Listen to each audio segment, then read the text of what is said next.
اعوذ باللہ من الشیطان الرجیم بسم اللہ الرحمن الرحیم نحمدہ ونصلی علی رسولہ الکریم اما بعد۔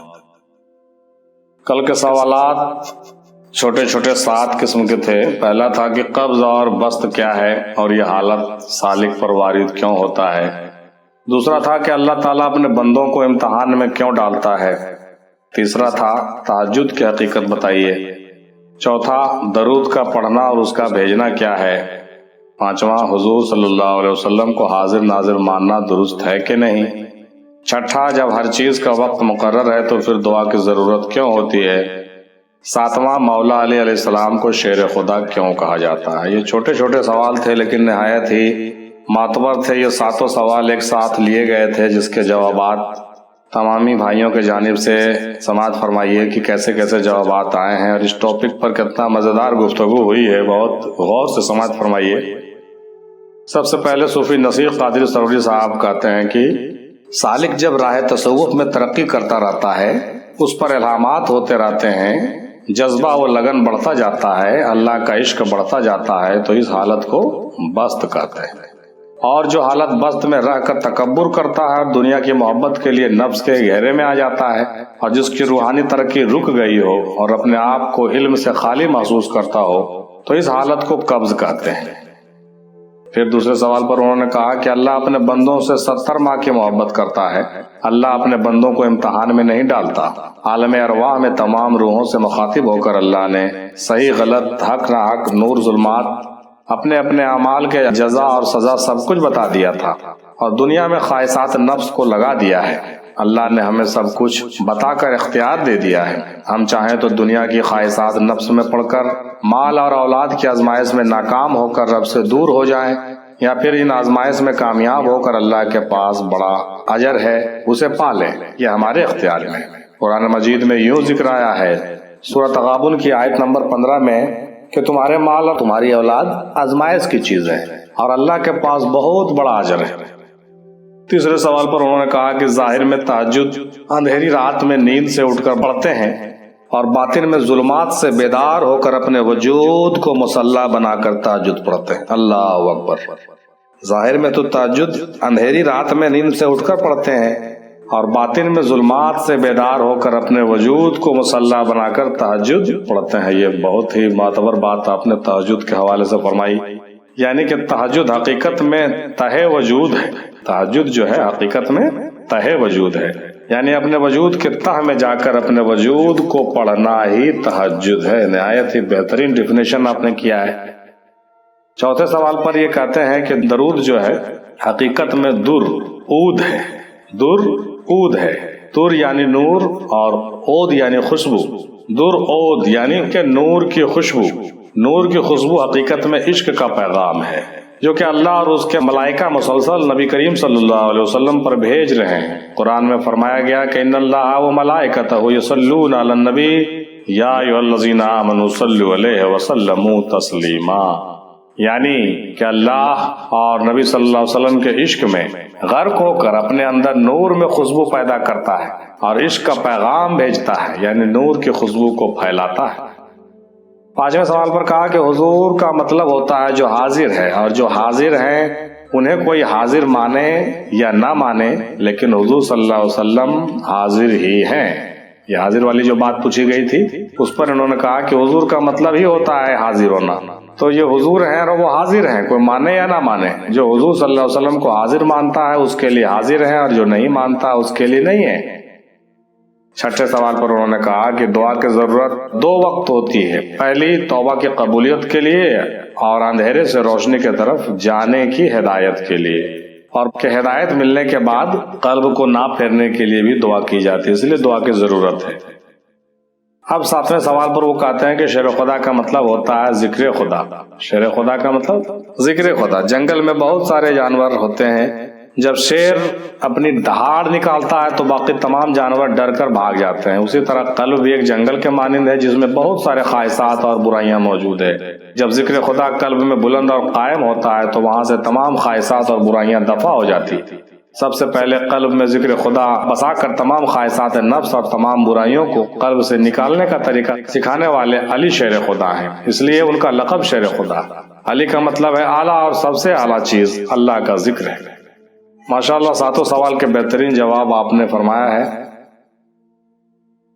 اب آئیے جناب صوفی سید محمد حسن ہاشمی صاحب کیا فرماتے ہیں۔ یہ سب سے پہلے 5ویں سوال پر انہوں نے کہا کہ حضور صلی اللہ علیہ وسلم کو حاضر و ناظر نہ ماننا کلمے سے انکار کرنا ہوگا، کیونکہ کلمے میں آیا ہے لا الہ الا اللہ محمد رسول اللہ، نہیں کوئی معبود سوا اللہ کے اور محمد صلی اللہ علیہ وسلم اللہ کے رسول ہیں۔ یہاں تھے نہیں کہا گیا ہے بلکہ ہیں، اور قرآن حکیم میں بھی آیا ہے کہ ترجمہ یہ ہے کہ ہم تم میں ایک رسول بھیجیں گے تمہاری جان کے بھی قریب ہوگا۔ جہاں تک خدا کی خدائی ہے وہاں تک مصطفیٰ کے مصطفائی ہے۔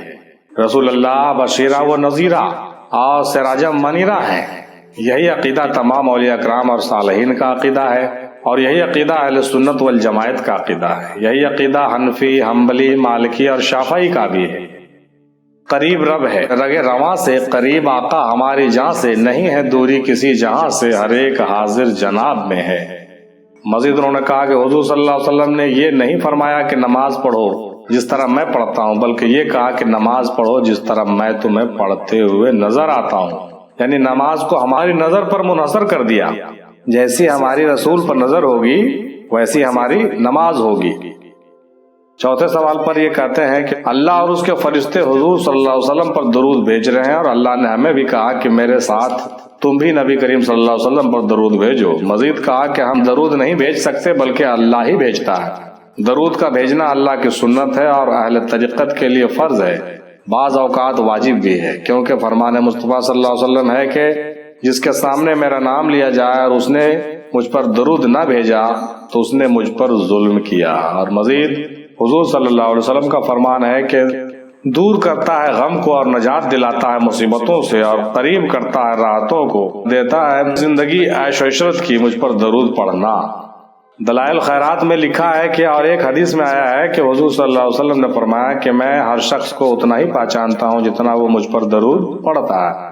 مزید انہوں نے کہا کہ جب ہم درود پڑھتے ہیں تو اللہ، رسول، فرشتے بھی ہم پر رحمتیں نازل فرماتے ہیں، اس سے بہتر عمل کوئی نہیں ہے۔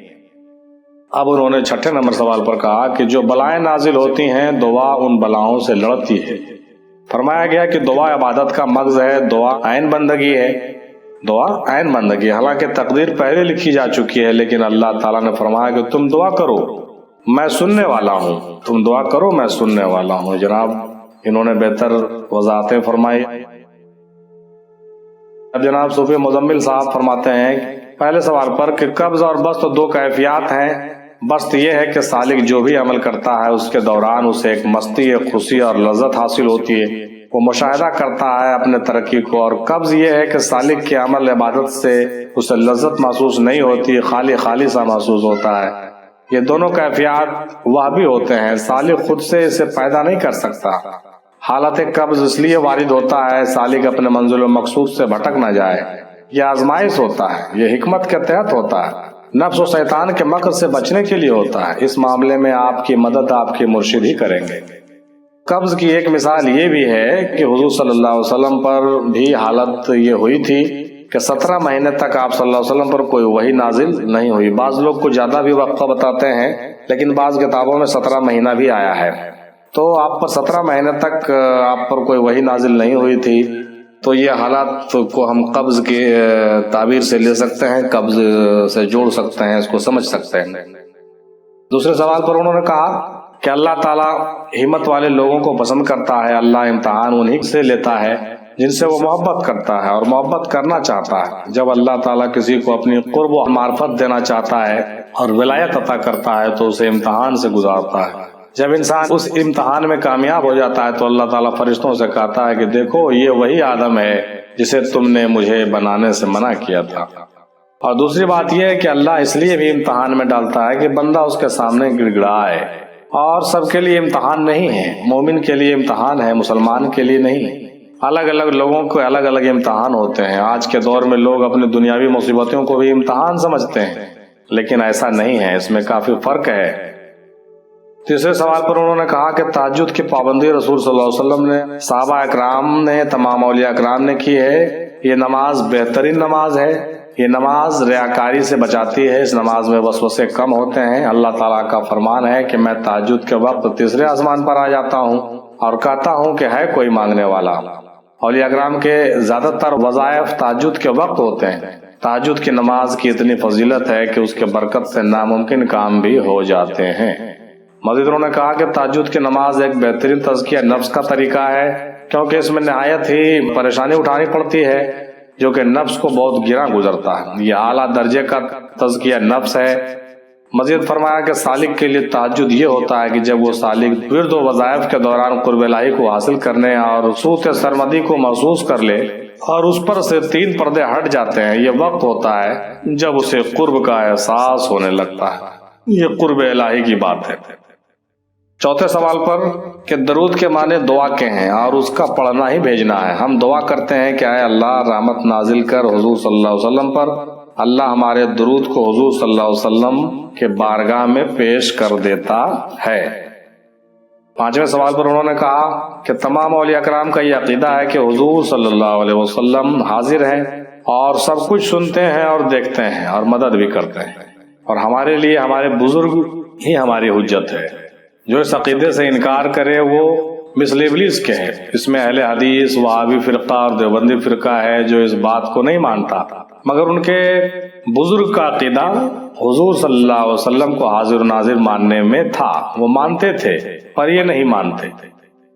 6ٹھے سوال پر کہتے ہیں کہ اس بات کو سمجھنے کے لیے یوم ازل کو دیکھنا ہوگا۔ اللہ تعالیٰ نے ارواح کے سامنے دنیا اور جنت کو رکھ دیا تو کچھ ارواح دنیا کی طرف گئی اور جنت کی طرف۔ اسی وقت قلم سے کہا گیا کہ جس نے جنت چنا ہے اس کے تقدیر میں جنت جانے والے اعمال لکھو، اور جس نے دنیا چنا ہے اس کے تقدیر میں دنیا لکھ دو۔ لیکن ایک طبقہ نے دونوں میں کچھ نہیں چنا، ایک طبقہ نے دونوں میں سے کچھ نہیں چنا۔ اس کے لیے کہا گیا کہ یہ جیسا عمل کرے گی اسے ویسے ہی جزا ملے گا، اور ایک طبقہ صرف اپنے مولا کو چننے والا ہے تو اس کا بھی جو ہے اجر اسی حساب سے اور اس کی تقدیر ویسی لکھی گئی۔ مزید کہا کہ بندے کا اپنے مولا سے دعا کرنا اور مانگنا اور گڑ گڑانا بہت پسند ہے۔ پھر کہا کہ دعا تقدیر معلق ہے۔ پھر کہا کہ اولیاء اکرام کا قول ہے کہ جو بندہ توکل میں کامل ہو جائے تو وہ دعا کے لیے ہاتھ نہیں اٹھاتا۔ جو بندہ توکل اللہ میں کامل ہو جائے تو وہ دعا کے لیے ہاتھ نہیں اٹھاتا۔ بہت عمدہ۔ 7ویں سوال پر بھی انہوں نے کہا کہ مولا علی کو شیر خدا اس لیے کہتے ہیں۔ اس میں ایک واقعہ بھی ہے کہ جب حضور صلی اللہ علیہ وسلم معراج پر تشریف لے جا رہے تھے تو دیکھا کہ ایک نور کی زنجیر سے بندھا ہوا ایک شیر تھا جو آپ صلی اللہ علیہ وسلم کا راستہ روک رہا تھا۔ تب آپ صلی اللہ علیہ وسلم نے اسے اپنی انگوٹھی اتار کر دے دی تو اس نے راستہ چھوڑ دیا، اور جب آپ صلی اللہ علیہ وسلم واپس آئے تو یہ واقعہ مولا علی کو سنایا تو وہ انگوٹھی مولا علی علیہ السلام نے اپنے پاس سے نکال کر دے دیا۔ تو رسول اللہ صلی اللہ علیہ وسلم نے فرمایا بے شک علی تو اسد اللہ ہے، یعنی شیر خدا ہے، اللہ کا شیر ہے۔ ماشاءاللہ، بہت عمدہ واقعہ آپ نے پیش کیا ہے جو نہایت ہی قابل غور ہے۔ اور ایک دوسری روایت میں ہے کہ مولا علی علیہ السلام جنگ خیبر میں کہا کہ میری ماں نے میرا نام حیدر رکھا ہے۔ حیدر کے معنی شیر کے ہوتے ہیں تو ان کا نام اسی لیے شیر خدا بھی ہو گیا، اور اسد کے معنی بھی شیر ہی ہوتے ہیں، اسد اللہ۔ اب ان کے بعد جناب صوفی مزمل احمد قادری سروری صاحب آتے ہیں اور وہ بیان کرتے ہیں پہلے سوال پر کہ قبض کے معنی تنگی اور بسط کے معنی کشادگی کے ہیں۔ رسول صلی اللہ علیہ وسلم نے فرمایا کہ ان اللہ هو الخالق القابض والباسط، یعنی بے شک اللہ تعالیٰ ہی خالق ہے، وہی کمی اور کشادگی کرنے والا ہے۔ ملا علی قاری رحمۃ اللہ علیہ فرماتے ہیں کہ اللہ تعالیٰ ہر چیز میں قبض اور بسط فرماتے ہیں، خواہ وہ اخلاق ہوں، رزق ہوں، اجسام ہوں یا ارواح ہوں۔ جب اللہ تعالیٰ ان چیزوں میں تنگی فرما دیں تو کوئی طاقت اس میں وسعت پیدا نہیں کر سکتی، اور جب اللہ تعالیٰ کشادگی فرما دیں تو کوئی رکاوٹ حائل نہیں ہو سکتی۔ مزید انہوں نے کہا کہ قبض اور بسط سالک پر اس لیے وارد ہوتے ہیں کہ وہ اللہ کی معرفت حاصل کرنے سے نہ بھٹکے۔ دوسرے سوال پر کہا گیا کہ اللہ تعالیٰ اپنے بندوں کو اس لیے امتحان میں ڈالتا ہے تاکہ بندے کی وعدہ الست کو پورا کرنے کی ثابت قدمی کو جان سکے۔ بہتر بات فرمایا آپ نے۔ دوسروں کو سبق حاصل ہو اور اسے کامیابی پر اعلیٰ سے اعلیٰ مقام عطا کرے۔ جیسے قرآن مجید میں آیا ہے کہ انبیاء اکرام کے بھی امتحان لیے گئے ہیں، اسی لیے امتحان لیے جاتے ہیں۔ تیسرے سوال پر کہا انہوں نے کہ اللہ تعالیٰ نے فرمایا ہے کہ ہم نے دن بنایا معاش روزی کے لیے، رات بنائے عبادت کے لیے۔ تہجد درمیانی رات کا حصہ ہے جس میں بندہ نفسانیت پر قابو کر کے اللہ کی ذکر و عبادت میں مشغول رہے اور اللہ کو راضی کرنے کی کوشش کرتا رہے۔ چوتھے سوال پر کہا کہ درود کا مرشد کامل سے سمجھنا اور اپنے آپ میں تحقیق ہونے کے بعد درود کا بھیجنا ہے۔ درود کا مرشد کامل سے سمجھنا ہے، اس کے بعد اپنے آپ میں تحقیق ہونے کے بعد درود کا بھیجنا ہے۔ درود کا پڑھنا حکم الہی پر عمل کرنا بھی ہے۔ پانچویں سوال پر انہوں نے کہا کہ حضور صلی اللہ علیہ وسلم کو حاضر و ناظر ماننا بالکل درست اور جائز ہے، اس میں کوئی شک نہیں۔ چھٹے سوال پر کہتے ہیں کہ بندوں کو ناقابل برداشت دور میں کامیابی حاصل کرنے کے لیے دعا کی ضرورت ہوتی ہے، جیسا کہ حضور صلی اللہ علیہ وسلم نے جنگوں میں فتوحات کے لیے بھی دعا کی تھی۔ حضور صلی اللہ علیہ وسلم کی حدیث مبارکہ ہے کہ دعا نفع پہنچاتی ہے اور ان بلاؤں کو بھی ٹالتی ہے جو نازل ہو چکی، اور ان بلاؤں کو بھی جو کہ ابھی نازل نہیں ہوئی، اس لیے تم دعاؤں کا اہتمام کرو، دعاؤں کا اہتمام کرو۔ یہ مستدرک حاکم کی 1815 نمبر حدیث کی بات تھی جس کا ذکر بھی کیا گیا ہے۔ ساتویں سوال پر انہوں نے کہا کہ مولا علی علیہ السلام کو شیر اس لیے کہتے ہیں کہ آپ کی والدہ نے آپ کا نام حیدر رکھا تھا، جس کے معنی ہوتے ہیں شیر، اور مولا علی علیہ السلام کا اسلام کے لیے جنگوں میں جہاد کرتے ہوئے حضور صلی اللہ علیہ وسلم کا ساتھ دینا اور فتوحات حاصل کرنا یہ ثابت کرتا ہے کہ مولا علی شیر خدا ہیں۔ ماشاءاللہ، بہتر۔ اب جناب صوفی معراج صاحب کہتے ہیں پہلے سوال پر کہ قبض اور بسط دو کیفیات کا نام ہے، ان کا تعلق حال کے زمانے سے۔ بسط دراصل واردات قلبی کا نام ہے جو غیب سے اس کے قلب پر وارد ہوتی ہے، اور قبض یہ ہے کہ جب یہی کیفیات واردات کا رک جانا ہی حالت قبض ہوتا ہے، لیکن حقیقت میں حالت قبض بھی سالک کی ترقی کا باعث بنتی ہے، حالت قبض بھی سالک کے ترقی کا باعث بنتی ہے۔ پانچویں سوال پر کہا کہ قرآن مجید میں آیا ہے کہ سورہ حجرات آیت نمبر 7 میں ہے یہ بات، اور جان لو کہ تم میں رسول موجود ہیں، یہ ترجمہ ہے، تم میں رسول موجود ہیں۔ پھر دوسرے مقام پر قرآن میں سورہ احزاب آیت نمبر 6 میں بھی ہے، یہ نبی صلی اللہ علیہ وسلم مومنوں کے ساتھ ان کے جانوں سے زیادہ قریب ہیں۔ اس سے پتہ چلتا ہے کہ نبی کریم صلی اللہ علیہ وسلم قیامت تک آنے والے ہر مومن کی جان سے بھی زیادہ اس سے قریب تر ہیں، یہ قرآن سے بھی ثابت ہے، اس لیے حاضر و ناظر ماننا جو ہے قرآن سے بھی ثابت ہے بھائی۔ اب چھٹے سوال پر جو ہے بیان ہوا کہ حضور صلی اللہ علیہ وسلم کا ارشاد ہے کہ دعا مومن کا ہتھیار ہے اور دین کا ستون ہے اور زمین و آسمان کا نور ہے، تو یہ انہوں نے چھٹے سوال کا بھی جواب دے دیا۔